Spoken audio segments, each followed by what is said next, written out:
Hanggang yan, makalabas tayo ng ano guys, ng Highway 2000. Hanggang di tayo nakarating doon, di tayo makakaranas ng takbong 30.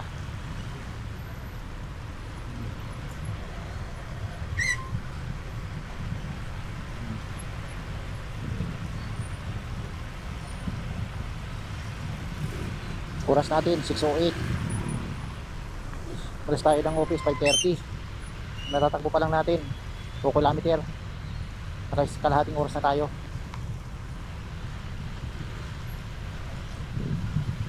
Lupit mo talaga.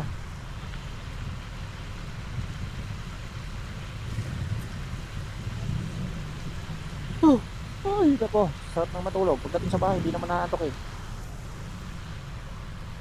Puyat-puyat na naman to.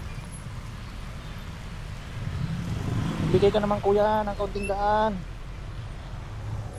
Di si kuya nagbibigay ng daan, si kuya.